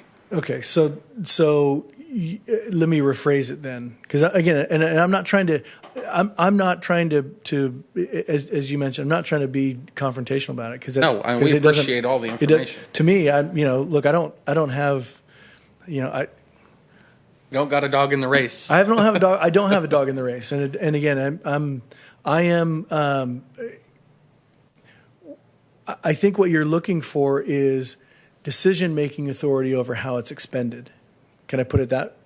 What we're looking for is if we have a project that we wish to, my understanding, what I look for, and what I know that I've talked to other commissioners that look for, is that if we have a project where we see there's a problem and we wish to issue some funding to that project, we could do so. Yeah. Because we thought there was a fund. Right. To do that. That's authority to expend funds. Right. That's what I'm talking about. Well, yeah. So Not the sole authority. no, I understand that. But even, if I Well, could no, just you do say, want to be the sole authority. except You that, do want to be. I mean, that's what you're asking for. Because you could right now say, "Hey, we've got a project. We think this would be great. Let's send a recommendation to the council. We want it on the. This is the park commission recommendation is to do X." You But can right do that now, we have to ask the council to do that. Right. We don't delegate that. Right. That's why I'm saying you do want authority, sole authority to make that happen, to make those projects happen, or make. I mean, I'm not trying to be argumentative. That's Right. I'm sorry. I cut Okay. you off. I liked what you were saying, except that even in a situation like that, it seems when a decision is to be made and we're leaning in a certain direction, there is always somebody who comes up and dissuades our way of thinking. Reminds You us. mean like with the council, or you mean here? Both. Okay. And in other Council commissions as here. well. Right. Okay.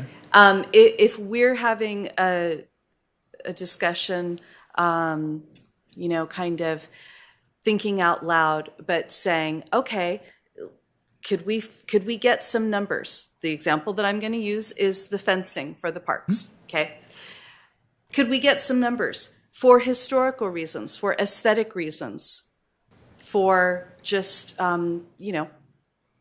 don't know, emotional reasons? Could we make a fence look a certain way? Okay.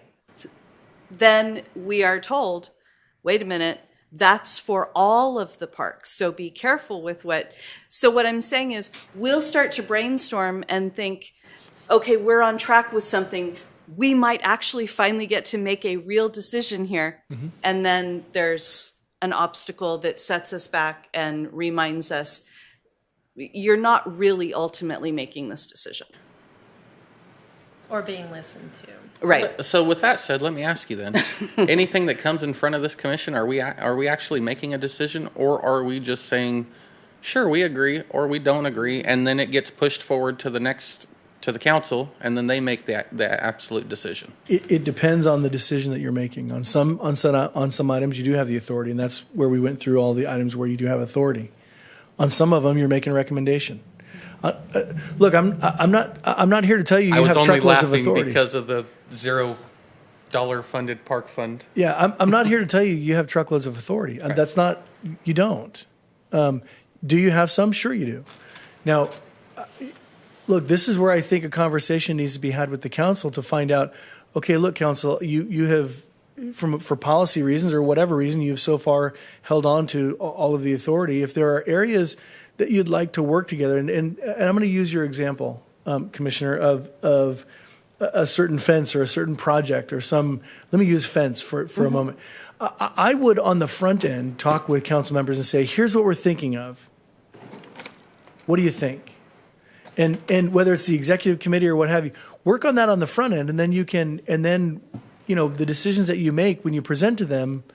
But I think that's where we get confused, because I think we're under the impression that when it is given to us, and yes, staff makes a recommendation, but then they say, what does this commission think? Then why doesn't it matter what this commission, why does it have to keep going to another level? In some instances, let me use the Planning Commission as an example. The Planning Commission has to look at all of the zoning ordinances. They don't get to make a single decision about zoning. Not one. Every single thing that the Planning Commission decides, almost, but I'm talking about just on ordinances, on the zoning code. Every decision they make on the zoning code, we want to see X, we want to see Y, we want to see Z. All of those go to the council. And that's ultimately the council that approves that. Now, can the council say, sure, we'll let you make those decisions?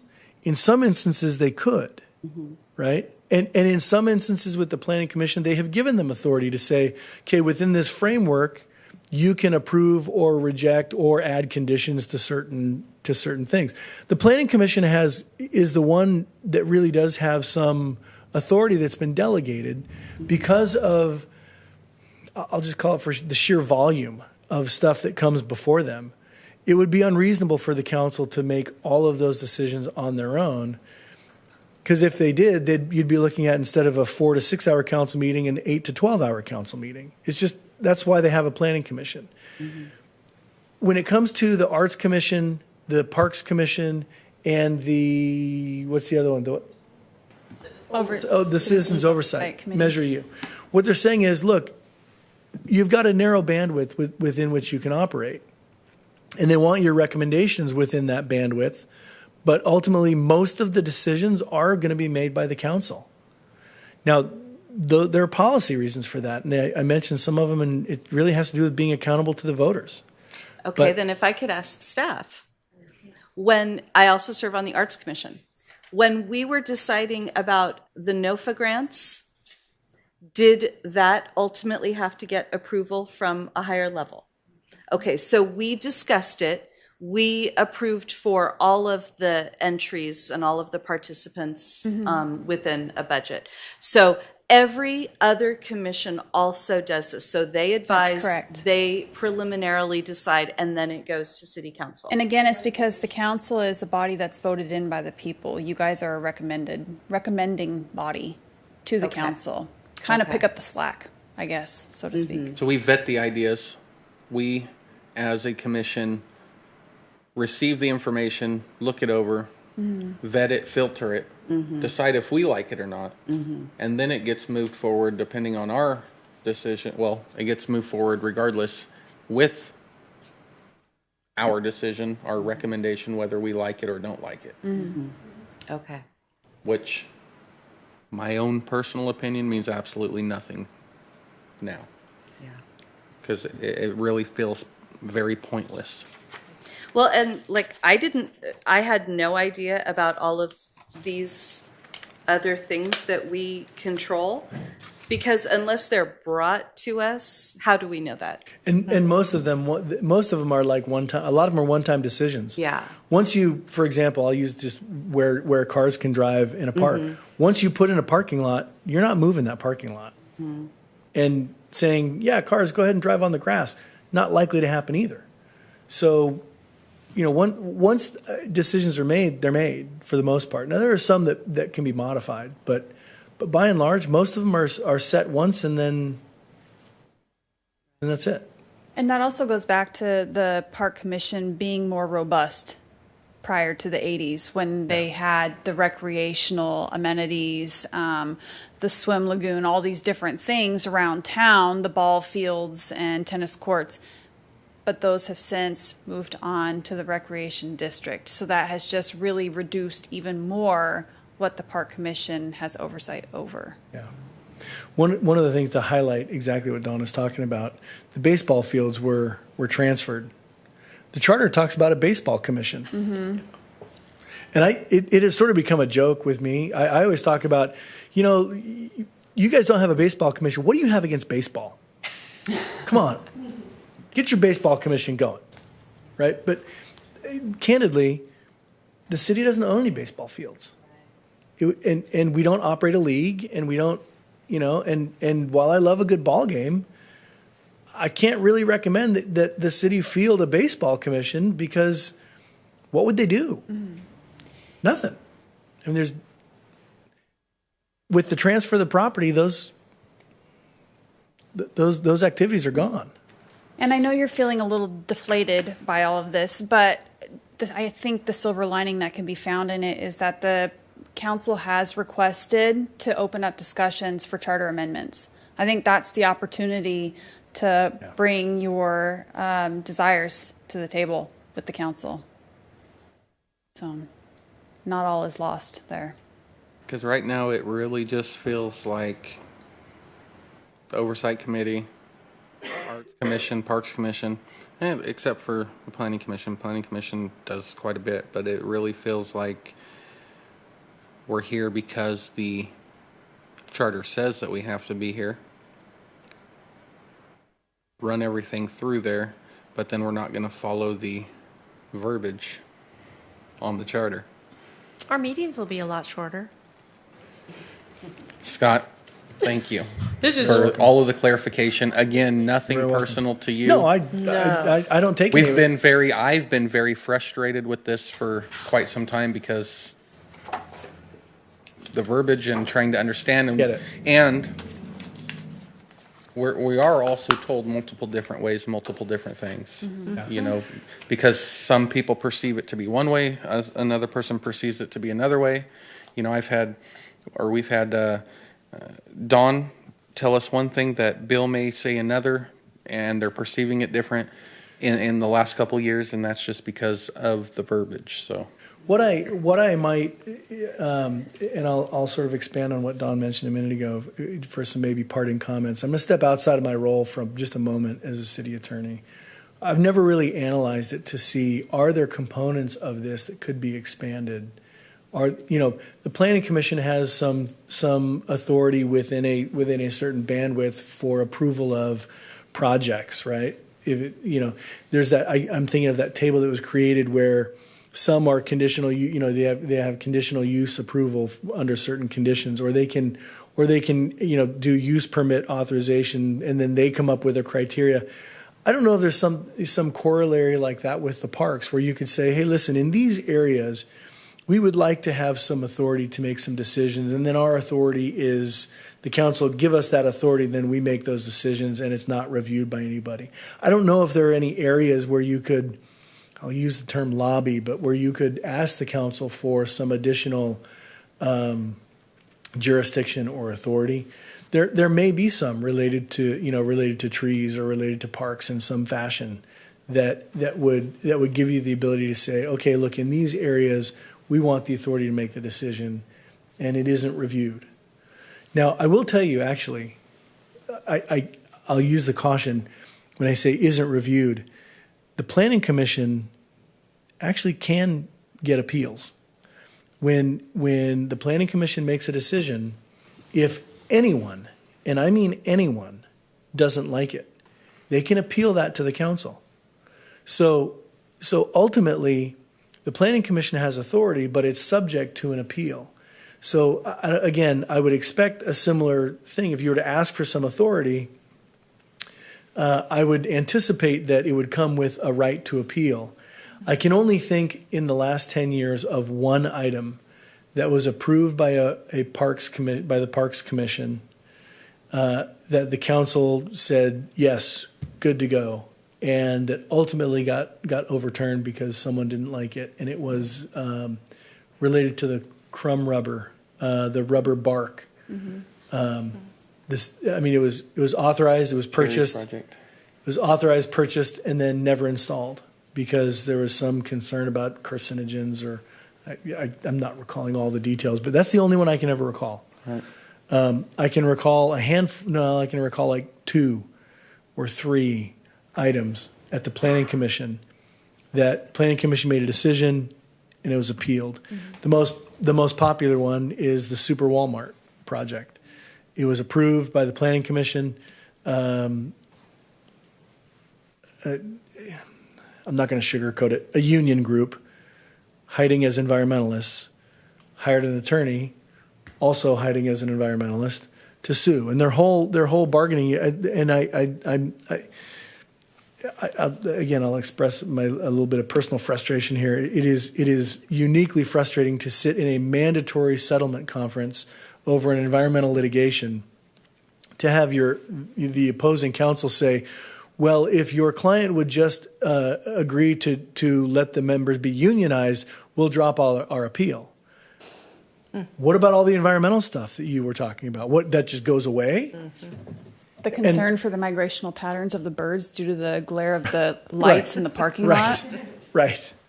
It just, so anyway, and again, I'll get off of that for a moment, but it just, so I would anticipate that if you wanted some additional authority in some areas, that study it out, figure out, is there some way to do that, and present it to the council. I would, again, use the avenue of going to the executive committee first. And I'm only pointing over here because I think they meet in that conference room right over here, or maybe they meet in the city administrator's office. But anyway, either here or here. Go to them, and and say, look, here, we've thought this out. Here's what we would like to do. Here's the framework we think it would work well under. And what do you think? And go that route. Sure. I'd like to thank you again for your time tonight. Sure. And I want you to know, or us, I just want to say, we have our feet to the ground here. We're at the docent meetings. We're in the parks. We listen to people. I didn't come up with this Wi-Fi, cameras, lights, telephone, fix windows, doors, walls. I didn't come up with that on my own. We're listening. Sure. And it is frustrating that people think we have that authority, or we can bring an issue up and it will be effective. Kay, we talked to you about this a year ago. How come you haven't done anything? Well, we still don't have those Portland loos. We're trying. And so, Those approved a little bit ago? a year. They've been ordered. They're ordered. Yeah. I'm the Portland Lou, queen of the Portland Loos. So anyway, it is at least They're coming from gives Portland. Us, it gives us a little more credibility, I think, that I can say, why don't you come to city council with that? Sure. Why don't you vote for a city council member in November on that? Yeah. It helps a little bit to take the pressure off when we're really trying. Sure. We really are trying Sure. for what people want. Do you have anything, Wade? All I wanted to say is King Wade. it clarifies a lot of things, and because I think staff sometimes was unsure as well. So as frustrated as the commission was, me personally, I was just as frustrated. Absolutely. And I want to, we kind of got off the kick of having updates and stuff about municipal auditorium because we found out that municipal auditorium is not under our purview in any way, shape, or form, yet we were getting the updates and expressing concerns and shares and ideas and stuff, and it had nothing to do with us. So if we're going to go down the same route with the road with the museums, then we need to know and do that as soon as possible.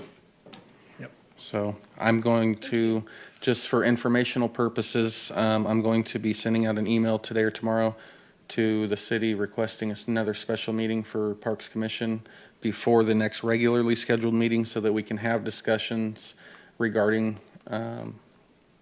goals and wants so that we can present to council sooner rather than later. Because I think that waiting till October 12th is not going to suffice. Okay. And I would encourage the park commissioners to bring us a list of what your goals and wants are. Absolutely. We can add to it. Is there anything else from staff? Commissioner Castro? No. Go ahead. Go ahead. I'm done. Okay. No, I'm done. Commissioner Krantz? If there's nothing else, the next regularly scheduled meeting will be held October 12th, 2021, 5:15. This meeting's adjourned. You're very welcome.